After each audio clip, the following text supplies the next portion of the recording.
We hear it all the time in the media. Dark chocolate is healthy. It is a superfood. It has antioxidants.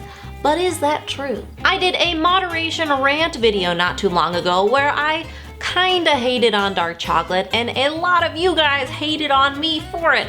I could sense the confusion, and ever since the unhealthy versus healthy snacks video, so many of you have requested a dark chocolate video. So here it is. These videos do take the most time to research and concept and design and develop and edit, so I appreciate your patience as you've waited almost a month for this video. So before we talk about the nutrition, let's find out, how is chocolate made?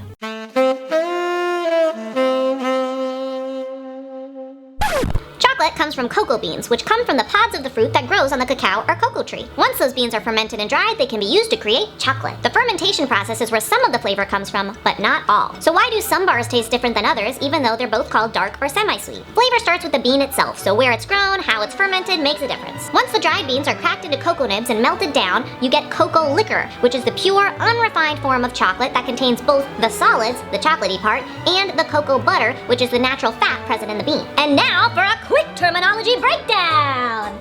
Cacao is made by cold pressing unroasted cocoa beans. Cocoa powder is essentially cocoa solids that remain after cocoa butter is extracted. A lot could be said about cocoa powder, but pretty much if you're using an unsweetened version that does not contain added sugar, you're good in the health department. So there can be different amounts of cocoa solids and butter in a bar, and that number, which leads to a huge difference in taste, is cocoa percentage. So let's talk about cocoa percentage. 100% cacao is unsweetened chocolate, and the only ingredient is unsweetened chocolate. I don't know if you've tasted this bar, but it's disgusting. Most people cannot really enjoy a hunk of this. It's more commonly used in baking or cooking. So 100% is at the top of the spectrum. As you go down the spectrum, the cocoa percentage will decrease, and I'm going to show you how the sugar will increase along with the amount of milk products. So, a bar could have 25% solids and 45% cocoa butter, and it would be a 70% bar. Or it could have 35% solids and 35% cocoa butter, and it would still be a 70% bar. And that is one of the reasons that some of the bars, even if they're the same percentage, are gonna taste a little bit different. We don't know the recipes. So I went to the store and I spent a lot of time with chocolate and labels. Some of the brands will include the cacao percentage like these. However, because these bars are flavored caramel, almond, mint, whatever, we want to make sure there aren't any variables when we're comparing the macronutrients. So we are going to use plain chocolate for comparison's sake, but I did want to show you that the cacao percentage is included sometimes on the design. To compare, I picked up these bars. They are all the same brand of chocolate in different percentages. So the first thing we want to do is make sure that the serving size is the same in all the products we're comparing, as we discussed in my unhealthy versus healthy snacks video. As you can see, 2 of these are noting a serving size to be 1 section or 15 grams. One of them is 3 sections, 38 grams, and one is 4 sections, 45 grams. So that's probably because the 2 that are noting for 1 section are both baking bars, and they don't really need to suggest a specific serving size. With chocolate bars or candy bars, usually about 40 grams is a serving. So both of these have just decided to do 39 and 45. America is stupid. I don't know why we do that. Everyone else in the world goes per 100 grams. Why can't we just be the same? Doesn't really matter. The point is we need these to all be the same so that we can compare accurately, and we are going to use 40 grams to compare. So let's take a second to notice the trends. As the cocoa percentage increases, the fat and saturated fat also relatively increase. The carbs and sugar, on the other hand, decrease. So higher cocoa percentage equals more fat and less sugar. And this is the important correlation that we need to take from this comparison. A lot of people think that milk chocolate must be higher in fat because it's worse for you, but that's actually not the case. There is so much naturally occurring fat in cocoa butter that the more pure the chocolate, the more fat there's gonna be, and of course the less sugar. For fun, let me also add in a good old regular milk chocolate bar up there, and it does stick with the trend, having less fat and more sugar per serving. So that brings us to, where does milk chocolate fall on the spectrum? Generally, this is how it breaks down terminology-wise. Unsweetened, brute, or bitter chocolate is usually 99% or more, but the range is 85 to 100%. Bittersweet is the next range, and that is 60 to 85%, although the FDA only requires 35% from the cocoa bean for that label bittersweet to be slapped on there. Semi-sweet ranges from 35 to 60%. Milk only needs 10% pure chocolate and contains added cocoa butter and sugar, which is why it is most obviously a candy bar. There is very little true cocoa in this bar. White chocolate is based on sugar, milk, and cocoa butter without the solids, which is why it's white. It's 0% cocoa, it isn't even really chocolate, it's all sugar, which is why it's the best. Comment below and let me know, are you team white, team milk, or team dark? So what does this all mean? How do we apply it to daily life, and when is chocolate good for me? So does chocolate provide antioxidants?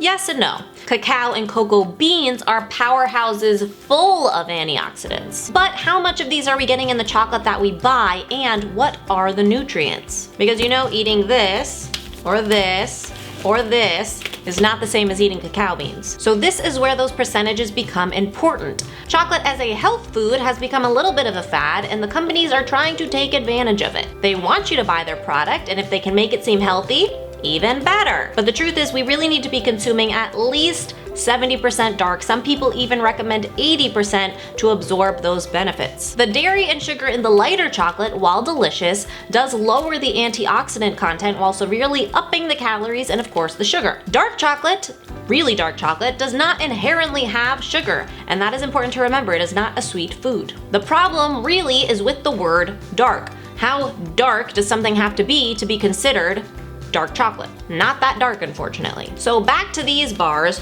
41% is labeled as milk chocolate and 55% is labeled as dark chocolate.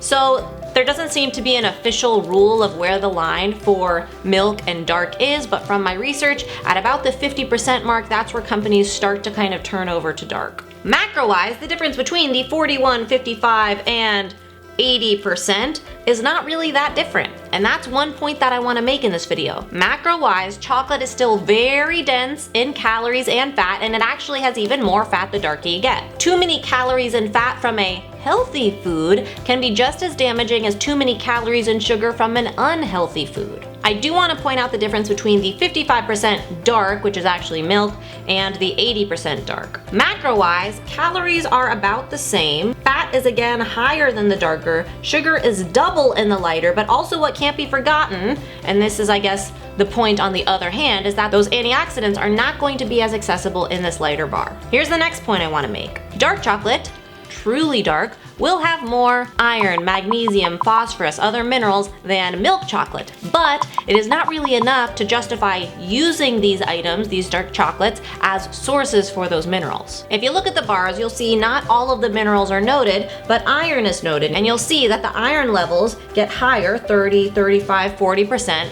the darker we get. What you have to remember is that 40%, although it may be the daily required or recommended amount, that is for a full 37 grams, 9 pieces of this to get 40% of your iron. So eating a full 37 grams or 9 pieces of this would be way more than a daily recommended amount. You know, that's a true indulgence. Most nutritionists would recommend 1 square per day, so not 9. Plus, do you know what else is high in magnesium and iron and phosphorus, higher in fact? Pumpkin seeds!